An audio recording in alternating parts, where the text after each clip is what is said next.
اللهم صل على سيدنا محمد يا رب صل وسلم دائما أبدا على حبيبي.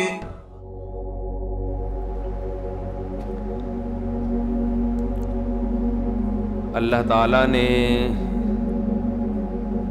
اس کائنات کو ایک سسٹم کے تحت چلایا ہے، اور انسان بھی اسی نظام کا، اسی سسٹم کا ایک حصہ ہے. تو ہماری جو زندگی ہے وہ بھی سسٹمیٹک ہے، ایک نظام کے تحت چل رہی ہے.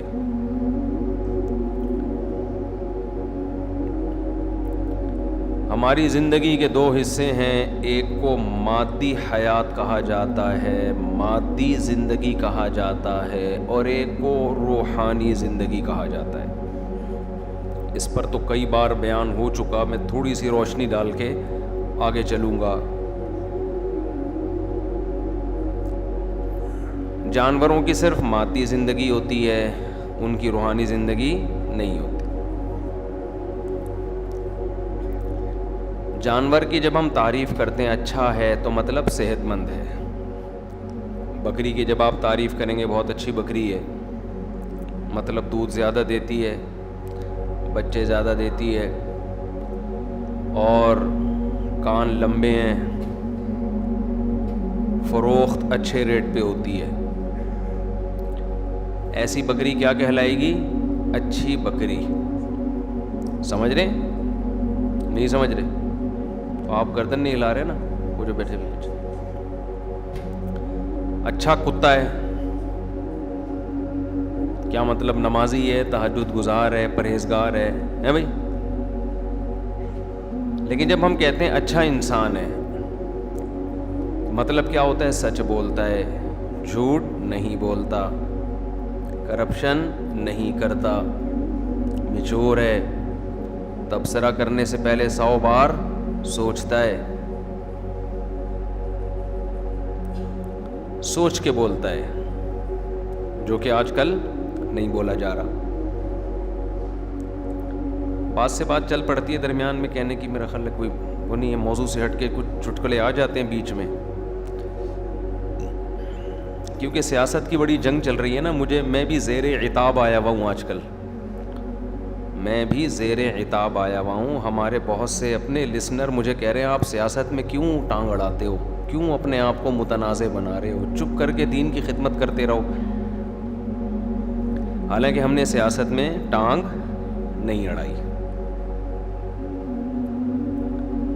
ہم نے تو کوئی بھی فریق جب غلو کرتا ہے تو ہم اللہ کے عذاب سے ڈراتے ہیں، اللہ کے عذاب سے ڈراتے ہیں. کسی کی مخالفت میں حد سے تجاوز مت کرو، چاہے ادھر والا کرے چاہے ادھر والا. مثال کے طور پر اب حرم میں چور چور کے نعرے لگے، بہت گندی حرکت ہوئی ہے، ہم نے بھی احتجاج ریکارڈ کروایا. لیکن تھوڑی دیر کے لیے سوچ لو، یہ چور کے نعرے فریق مخالف لگاتا تو آپ کیا کہتے، کیا جواب دیتے؟ کبھی ہمارے لیڈر کے کہنے پہ تھوڑی لگائیں، تو خود سے لگا رہے ہیں، ہم نے تھوڑی کہا ہے، یہی کہتے ہیں نا. تو یہی دوسرے کے بارے میں کہہ دیا کرو. نہیں آئی سمجھ میں؟ بیٹھ کے پھر اس کی شرح غور کریں تنہائی میں. ہمارے ہاں کیا ہوتا ہے کہ جب ہمارا والا کوئی الٹا کام کرتا ہے، اس کی لاجک بیان کر کے ہم اس کو کیا کر دیتے ہیں؟ سیدھا. جب فریق مخالف سیدھا کام کرتا ہے تو ہم اس کو کیا کرتے ہیں؟ پلک پانا لے کے ٹیڑھا کر دیتے ہیں. یہ سیٹ اپ چل رہا ہے. اتنی سیاست تو قرآن بھی بیان کر رہا ہے. وَلَا يَجْرِمَنَّكُمْ شَنَآنُ قَوْمٍ عَلَىٰ أَلَّا تَعْدِلُوا.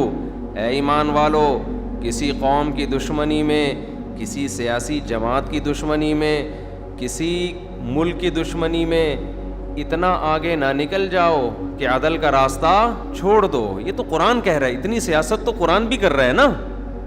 تو ہم بھی اتنی ہی بیان کر رہے ہیں، اس سے زیادہ ہم بیان نہیں کر رہے.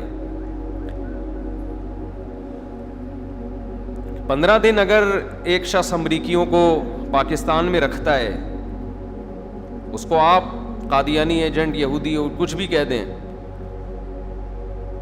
لیکن اگر کوئی آپ کا اتحادی ایئرپورٹ اور پورے اڈے حوالے کر دیتا ہے ان کے, اور یہاں سے جہاز اڑ کے پورے افغانستان کا بیڑا غرق کر کے, حکومت ہی ختم کر کے, 20 سال خون خرابہ کر کے نکلتے ہیں, اسے آپ یہ گالی دینے کے لیے تیار نہیں ہیں.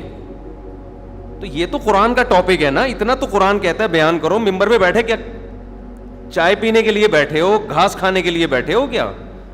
اتنا فرض علماء کا بنتا ہے کہ وہ ممبر پہ سیاست کے شرعی احکام بیان کریں. سیاست نہ کریں بے شک, شرعی احکام ضرور بیان کریں.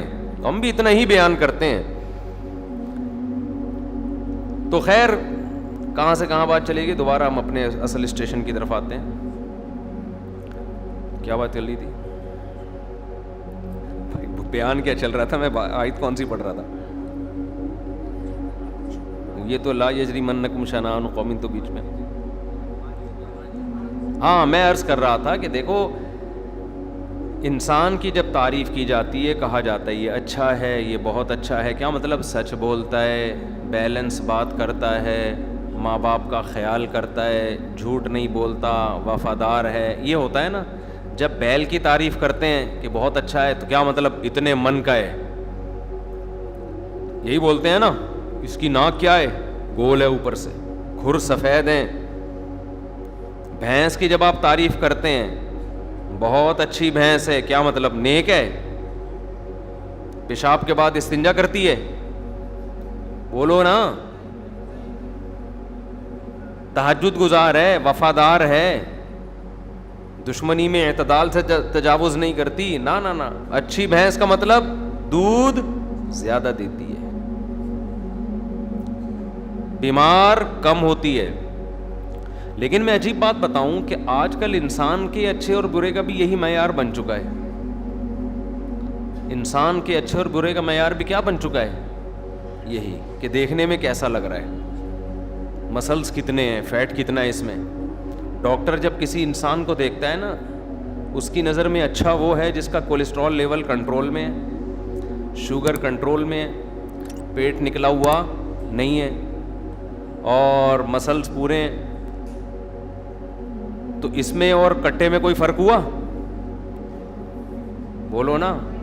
میں پچھلے سال گیا, ایک صاحب کا فارم ہے, کیٹل فارم, بڑے بڑے کٹے پالے ہوئے ہیں نا انہوں نے.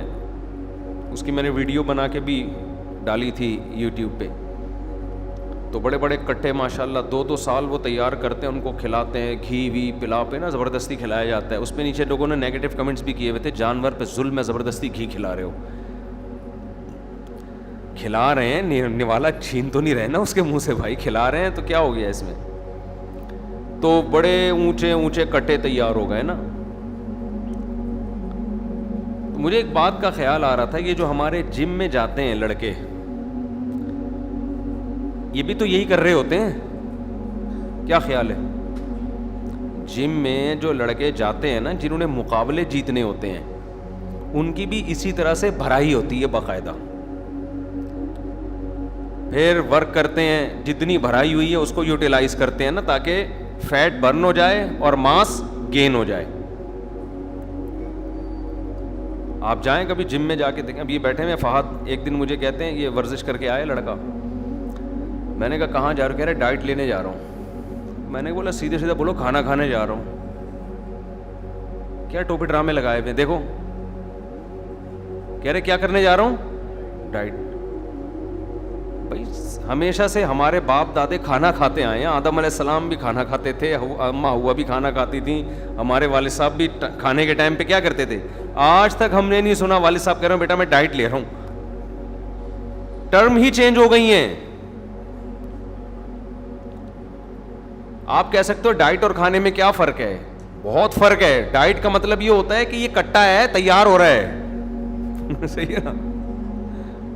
ابھی اس نے اتنا ورک آؤٹ کیا ہے, اتنی کیلوریز برن کی ہیں اس نے, ڈائٹ لے کے اس کیلوریز کے کیا کرے گا؟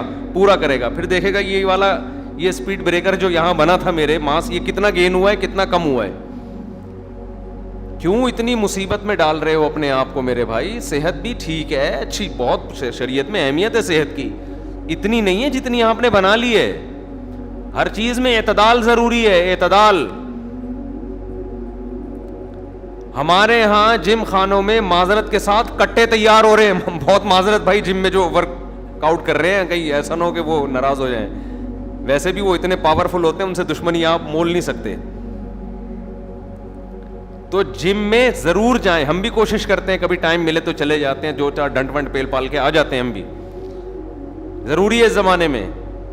لیکن جم میں میرے بھائی اگر کٹے تیار ہو رہے ہیں تو آپ میں اور لاسانی کے کٹوں میں کوئی فرق نہیں ہے. انسان کی پہچان اس کے کیریکٹر سے ہے. اس کے کتنا ماس اور کتنا فیٹ، اس سے انسان کی پہچان نہیں ہے. سمجھتے ہو کہ نہیں سمجھتے ہو؟ گھنٹوں گھنٹوں لگے ہوئے ہیں. میں ایک دفعہ گیا جم میں، تو میں نے بہت ایکسرسائز کر رہے تھے نا ایک صاحب، 5 سال سے روٹی نہیں کھائی انہوں نے. 5 سال سے روٹی نہیں کھائی، کیونکہ گندم سے انہوں نے کہا کہ ماس موٹا ہوتا ہے، فیٹ پیدا ہوتا ہے. کھجور کھاتے تھے، وہ بھی 2-3 صبح کے وقت، اور پتہ نہیں کیا کچھ ایسی خوراک. 5 سال روٹی، یار آدمی مر جائے. روٹی ایک ٹائم تو کھاؤ کم از کم. تو 5 سال روٹی نہیں کھائی. بہت ایکسرسائز، 2-3 گھنٹے میں دیکھتا تھا مسلسل. جب بھی آؤ نا تو وہی لگے ہوئے ہوتے تھے. اب یہ والا، اب یہاں سے بڑھانا ہے، دیکھ دیکھ کے اپنے آپ کو کس طرح سے فٹ کرنا ہے. تو اچھا، گرمیوں میں اتنا پسینہ نکلتا تھا ان کے، انہوں نے کہا میں فیٹ کو برن کر رہا ہوں ابھی. پھر سردیوں میں الٹا سسٹم. اللہ کی قدرت کوئی، پھر ایک دم مارکیٹ سے شارٹ ہو گئے نا. کئی دنوں بعد مجھے ملے، میں نے کہا خیریت؟ کہہ رہے ہیں یار میں ایسا بیمار ہوا کہ میں تو مرنے لگا تھا، وہ اللہ نے بچا لیا مجھے. تو میں نے کہا یار کیا فائدہ، 5 سال روٹی نہیں کھائی، نتیجہ کیا نکلا؟ بیمار ہو گئے، اور وہ جو رہی صحیح صحت تھی اس سے بھی گئے. یہ چیزیں اللہ کے ہاتھ میں ہیں. اس میں انسان اپنے اوپر ان چیزوں کو مسلط نہ کرے. دیکھو ورزش کے ہم آپ سے زیادہ قائل ہیں. میں تو سمجھتا ہوں کہ اس زمانے میں نماز روزے کی طرح فرض ہونی چاہیے ورزش. صحت بنانا بھی ضروری ہے نا. لیکن آپ یہ فرق ہی ختم کر دیں کہ انسان میں اور حیوان میں فرق کس چیز کا ہے، یہ غلط ہو جائے گا. تھوڑی سی جاگنگ کر لیا کریں روزانہ، تھوڑی سی واکنگ، 1-8 گھنٹہ واکنگ کر لیں. کبھی کبھار جم جا کے تھوڑا سا ویٹ اٹھا لیں تاکہ مسل میں تھوڑی طاقت برقرار رہے. ہم نے جم جانا کیوں شروع کیا؟ اس لیے نہیں شروع کیا کہ ہم کوئی بلڈر بننا چاہتے تھے. مجھے یاد ایک دفعہ میں پانی کی بالٹی اٹھا کے یہاں سے وہاں لے کے جا رہا تھا تو میری کمر میں پین شروع ہو گیا.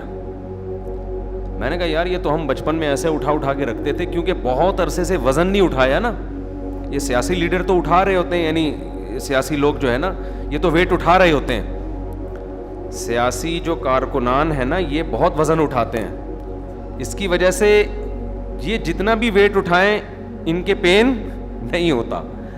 ہم لوگوں کے ساتھ مسئلہ ہوتا ہے، ہمیں وزن اٹھانے کا موقع ہی نہیں مل رہا ہوتا. بہت گہری باتیں ہیں، پھر یہ کبھی تنہائی میں بیٹھ کے سوچیے گا. تو ہم لوگ اب جب سے مولانا بنے، مدرسہ، مسجد، تو میں نے ایک دن ایسے بالٹی اٹھائی ہے تو میں نے کہا یار یہ تو کیونکہ جب کوئی محنت کا کام نہیں کریں گے آپ تو ظاہر ہے وہ مسل ویک ہو جائیں گے. تو یہ سوچ کے ہم نے کہا تھوڑا وزن اٹھاؤ، تھوڑا یوں کرو، کچھ نہیں ہوتا. تنکے پہ 2 بٹن لگا کے اٹھاؤ، وزن اٹھاؤ. لیکن یہ ہماری ینگ جنریشن کو سمجھنا بہت ضروری ہے کہ میرے بھائی صحت اس دنیا میں مقصد نہیں ہے. گورے کیا کرتے ہیں؟ جم میں لوگ بتاتے ہیں کہ جو انگریزوں میں بلڈر بنتے ہیں نا، یہ ان کے گورنمنٹ پیسے دیتی ہے پورے بکرے کھانے کے، پورے دمبے کھانے کے، اور ان کا کام یہ ہوتا ہے سونا اور ورزش کرنا بس. اس کے علاوہ دنیا میں ان کا اور کوئی کام نہیں ہوتا. تو یہ پھر مقابلے جیتتے ہیں. پھر ہماری نوجوان نسل ان کو دیکھ کے احساس کمتری میں جاتی ہے کہ یار میں 5 سال تک اتنا ویٹ بڑھا نہیں سکا، میں 5 سال سے ایکسرسائز کر رہا ہوں، میرے مسلز ایسے نہیں ہیں، اور یہ دیکھو امریکن کو دیکھو، لندن کا آدمی ہے، یہ دیکھو کہاں سے کہاں پہنچ گیا. بھائی وہ کافر ہیں، ان کے ہاں کامیابی کا معیار اور ہے، ہمارے ہاں کامیابی کا معیار اور ہے. حضرت عمر رضی اللہ تعالی عنہ جب نبی صلی اللہ علیہ وسلم کے گھر تشریف لائے تو آپ کو دیکھا چٹائی پہ آپ سو رہے ہیں اور گھر میں کیا، ایک مشکیزہ، ایک پیالہ اور کچھ تھا ہی نہیں گھر میں سامان. تو حضرت عمر رو پڑے. عرض کیا کہ یا رسول اللہ، قیصر و کسریٰ کے پاس تو اتنا کچھ، اور آپ سید الانبیاء ہیں، تمام پیغمبروں کے سردار ہیں، آپ کی یہ حالت ہے غربت سے. تو آپ صلی اللہ علیہ وسلم نے فرمایا اے عمر، میں تو تجھے بڑا عقل مند سمجھتا تھا. یعنی آپ نے کیسا جواب دیا کہ یہ باتیں عمر تجھ پہ سوٹ نہیں کرتی، میں تو عقل مند سمجھتا تھا. ابھی تک یہ حقیقت تیری سمجھ میں نہیں آئی کہ ان کے لیے دنیا، ہمارے لیے آخرت. غیر مسلموں کا تو سب کچھ یہی دنیا ہے، انہوں نے تو اپنے آپ کو نمایاں کرنے کے لیے ایسا کچھ کرنا ہے کہ ہم نکھر کے نظر آئیں کہ ہم بھی دنیا میں پیدا ہوئے ہیں. مشہور ہونے کے لیے، دنیا میں نام کمانے کے لیے وہ جو چاہے، جو جس کو موقع ملتا ہے نا وہ کرتا ہے. ہمارے مذہب میں نام کمانا، اس کی کوئی ویلیو نہیں ہے اگر یہ اللہ کے لیے نہ ہو، کوئی ویلیو نہیں ہے اس کی. تو وہ تو کرتے جا رہے ہیں. تو میں خیر جلدی سے بات کی طرف آتا ہوں. دیکھو انسان کی پہچان کس سے ہوتی ہے؟ عمل سے. یہ سب چیزیں ضمنی ہیں. صحت کا خیال بھی رکھیں، اور صحت کا خیال میں صرف ایک کام کر لینا تو مزید کچھ زیادہ کرنے کی ضرورت نہیں ہے. تھوڑا کھائیں، اللہ کا واسطہ دے کے کہہ رہا ہوں. ابھی دیکھو رمضان گزرا ہے، تھوڑا کھانے کی عادت پڑ جاتی ہے انسان کو، بھوکا رہنے کی عادت پڑ جاتی ہے. بھوکا رہ لیا کریں، نہیں مریں گے انشاءاللہ. جتنی صحت بھوکا رہنے سے بنتی ہے اتنی کسی بھی چیز سے نہیں بنتی. مذہب کبھی غلط بات کہہ سکتا ہے؟ ہمارے نبی تو فاقوں سے رہتے تھے، کیا اللہ اپنے پیغمبر سے وہ کام کروائے گا جس سے صحت خراب ہو؟ ہے بھائی. ایک صاحب مجھے کہنے لگے کیا پیغمبروں نے کوئی ایسی چیز پی ہے جیسے ہم کیفین پیتے ہیں، کافی پیتے ہیں، چائے پیتے ہیں، اس طرح کی کوئی چیز؟ لوگ تھک جاتے ہیں نا بھائی، جب تھک جاتے ہیں تو کوئی نسوار رکھ رہا ہے تھوڑا فریش ہونے کے لیے، کوئی پان کھا رہا ہے، ہوتا ہے نا، کوئی چائے پی رہا ہے کڑک سی دودھ پتی، کوئی جناب کافی پی رہا ہے، کوئی گرین ٹی پی رہا ہے. تو ایک صاحب کو میں سمجھا رہا تھا یہ چیزیں پئیں آپ ضرور، ان پہ صحت کا لیبل نہ لگیں، صحت کے لیے سب نقصان دہ ہیں. پئیں، میں منع نہیں کر رہا، آپ نسوار بھی رکھیں، آپ پان بھی کھائیں، آپ گٹکے بھی کھائیں، آپ چائے بھی پئیں، لیکن یہ نہ کہیں کہ یہ کیونکہ یوٹیوب پہ اس طرح کی چیزیں ہیں، چائے پینے سے دماغ تیز ہوتا ہے، سب بکواس ہے بالکل. دنیا کا کوئی بہت بڑا بیوقوف ہوگا جو کہے گا چائے پینے سے دماغ تیز ہوتا ہے. تو کافی پینے سے ایک کپ کافی ہارٹ کے لیے بہت مفید ہے، بالکل بکواس ہے یہ، ہارٹ کے لیے مفید اور ٹوپی ڈرامہ ہے یہ بالکل. تو وہ کہنے لگے پیغمبروں نے ایسی کوئی چیز نہیں لی. میں نے کہا یہی ان چیزوں کے نقصان دہ ہونے کی علامت ہے کہ پیغمبروں پر یہ چیزیں سوٹ ہی نہیں کرتی. سمجھ رہے ہیں نا؟ معاذ اللہ نقل کفر، کوئی توہین کا نا کلپ بنا کے چلا دے، معاذ اللہ کوئی کسی پیغمبر کے بارے میں یہ کہے کہ فلاں پیغمبر تھک گئے تھے تو وہ انہوں نے چائے پی فریش کرنے کے لیے، توہین کا عنصر نکلتا ہے کہ نہیں نکلتا؟ ایک دم ایسا لگے گا یار یہ کیسے کر رہے ہیں. اس سے پتا دیکھو پیغمبروں کی زندگی جتنا فطرت کے قریب ہوتی ہے اتنا کسی کی زندگی نیچر کے قریب نہیں ہوتی. اللہ پیغمبروں کو وہ خوراک نہیں کھانے دیتے تو صحت کے لیے نقصان دہ ہو. یہ جو ہے نا کہ پیغمبروں کی زندگی میں ہمارے لیے نمونہ ہے، ہر چیز میں نمونہ ہے ہمارے لیے. تو پیغمبروں نے تو جب تھک گئے تو کیا کیا؟ سو گئے، آرام کیا انہوں نے. ہم چائے پی رہے ہوتے ہیں، ہم گٹکے کھا رہے ہوتے ہیں، ہم سگریٹ پی رہے ہوتے ہیں. خیر، تو میں آپ سے یہ عرض کر رہا ہوں کہ دیکھو یہ فرق کرو، انسان کے اچھے ہونے کی ڈیفینیشن کچھ اور ہے اور برے ہونے کی ڈیفینیشن کچھ اور ہے. تو یہ صحت کا بھی خیال کریں، جم بھی جائیں، بھاگیں دوڑیں، یہ سب کریں کہ ہمارا مقصد نہیں ہے لیبلوکم ایکم احسن عملا.